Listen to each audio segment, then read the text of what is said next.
The New World expansion is dropping in just a few days, and along with the expansion is coming a slew of changes. So in this video, we're going to be going over how you can get to 700 gear score once the expansion has dropped. A lot of progression components are changing for New World, and the way you progress is now going to be completely different. Expertise is no more, and you're now going to need to obtain items at a specific gear score, and the way you upgrade items has completely changed as well. Before we dive into how you get to 700 gear score, let's break down what's changing in case you're a new or returning player to the game. Prior to the expansion, players would progress by obtaining level 60 and then grinding up their expertise level for each slot of gear. Beyond that, you'd utilize the Umbral shards system to upgrade your gear from gear score 590 plus up to a maximum of gear score 625. With the expansion, both the expertise system and the Umbral shard systems are going away. This means that once you hit max level, which is now level 65 after the expansion, you're no longer going to need to grind expertise. That's gone. You're simply going to need to obtain gear at a higher gear score in order to increase your power, and that gear score is now capped at 700. With Umbral shards going away, this obviously means that you will no longer be utilizing them to upgrade your gear. So after the expansion, you're going to be able to salvage your Umbral shards at a rate of 0.1 gold per each Umbral shard, so 1,000 gold per full stack of Umbral shards. However, this doesn't mean that gear is not upgradable at all. After the expansion, certain pieces of gear can still be upgraded, but not as freely as the previous system. This can be done by utilizing a new material implemented called dark matter.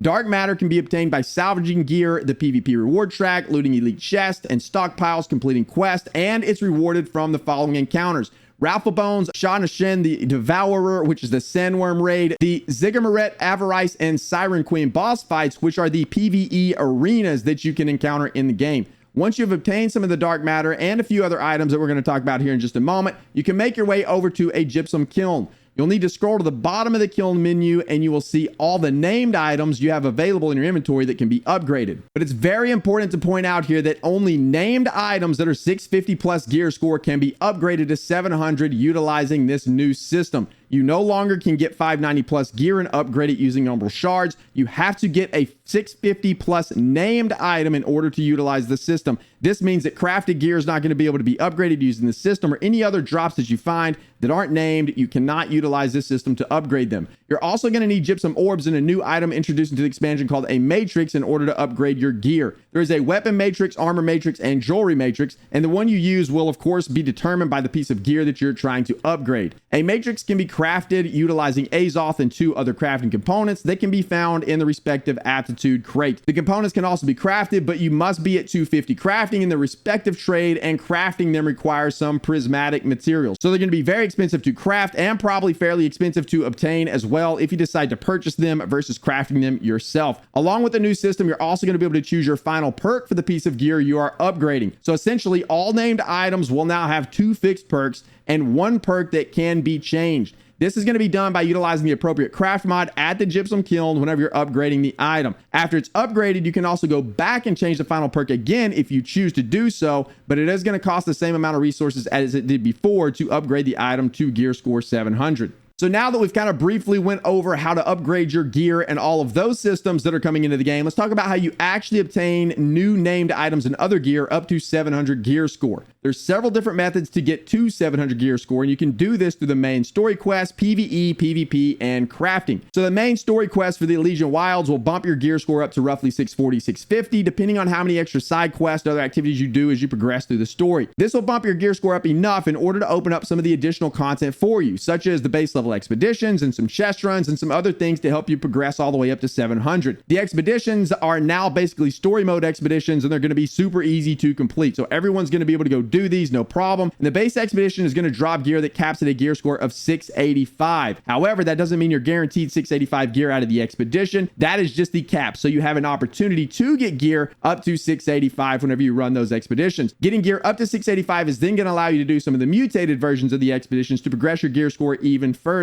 So any mutation can drop up to level 700 gear score gear, but the minimum gear score that drops from a mutation increases as the level of mutation increases. This means that you are much more likely to obtain gear score 700 gear from a mutation level 3 than you are from a mutation level 1. So for example, a mutation level 3 has a minimum drop gear score of 695. We're going to pause here for just a moment, and I'm going to throw out too that the mutation system is changing. No longer are there 10 levels of mutation. Those are getting squished down into 3 levels of mutations. So there's going to be the first level that's going to be intermediate. It's going to require 650 gear score. The second is going to be hard. It's going to require 675 gear score. And then the third level is called elite, and it's going to require 700 gear score. So bear in mind that in reality, elite mutations or the tier 3 mutations are going to be utilized to obtain variations of gear and artifacts versus grinding your gear score up to 700. So you're going to use these stepping stones to ultimately get to the elite versions in order to then get better gear and the artifacts that everyone's going to be chasing.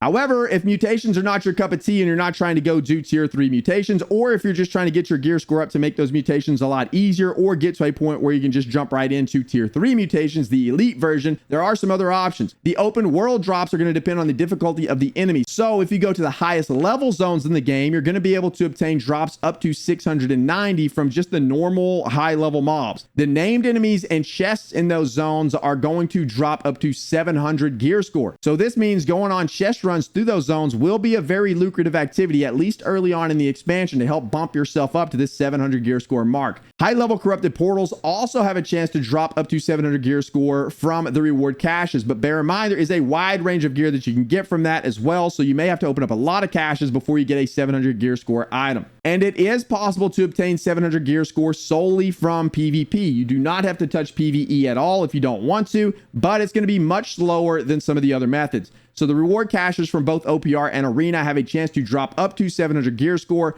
However, the range of gear dropped from those caches is very wide, so the likelihood of getting a 700 piece is fairly low. So you're going to need to obtain a ton of caches in order to get up to 700 by only utilizing that method. But the influence race is also going to reward a cache and quite a lot of PvP experience and PvP salt. If you're unaware, the influence race is getting shifted a lot with season 3 in the expansion. We can go into more detail about that a little bit later, but for now we're going to stick to the progression. So again, the influence races also have a chance to drop up to 700 gear from the cache that you get whenever that race is completed. The PvP reward track is also another method via PvP to obtain gear score 700 gear and a lot of named items. So every 10 levels you're going to be guaranteed to get a level 690 piece of gear, and as mentioned before, those named items can be upgraded to 700 using the gypsum kiln, and you can also pick your last perk on those items whenever you upgrade them utilizing this method. But again, has to be a named item to be able to do that. You can also get 700 gear score gear via crafting. So there's going to be 2 methods that crafters have to get to gear score 700: prismatic scarab crafting and chromatic seal crafting.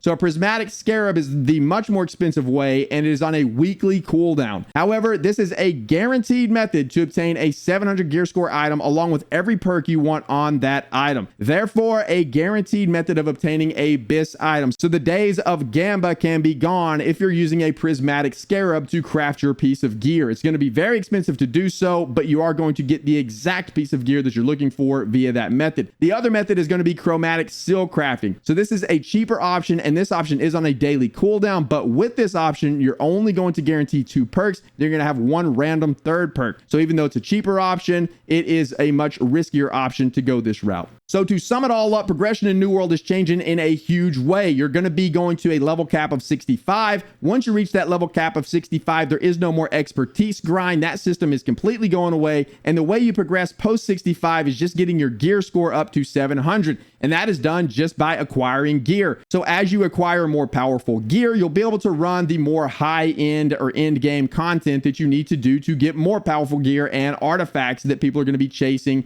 to build out their builds for the expansion. Also worth noting here, if you haven't already heard, Ward and Bane are also getting removed from the game, so you're not going to need to grind those out and have a whole lot of sets to participate in a lot of the content. None of that's going to be in the game anymore, and Resilient is also going away as well. There's a huge perk shift coming into the game too, and we can create another video on that if you guys are interested. But in a nutshell, that's how you progress. Get to level 65, and then after that, it's just a gear chase to get to gear score 700. That's going to do it for this one, boys and girls. Thank you guys so much for watching. I greatly appreciate it. The game is changing in a massive way. In my opinion, it's changing for the better. I really like all these changes. I really like that they're removing the convoluted expertise system. They're removing a lot of the perks that needed removed a long time ago and kind of making this a much simpler system. And I think it'll be a lot more enjoyable for players, or at least I think it will be. And I think I'm going to enjoy this quite a lot. I hope you guys are too. But that's going to do it for this one, boys and girls. I hope you guys enjoyed it. If you enjoy New World, enjoy New World content, please make sure to like and subscribe. I'd greatly appreciate that. We'll be streaming the expansion as well as a lot of New World over at twitch.tv/BDLG. We'll be there every single Monday, 8 o'clock a.m. CST, every single Friday, 8 o'clock a.m. CST. And I'm sure we'll do some streams in between during the hype of the expansion.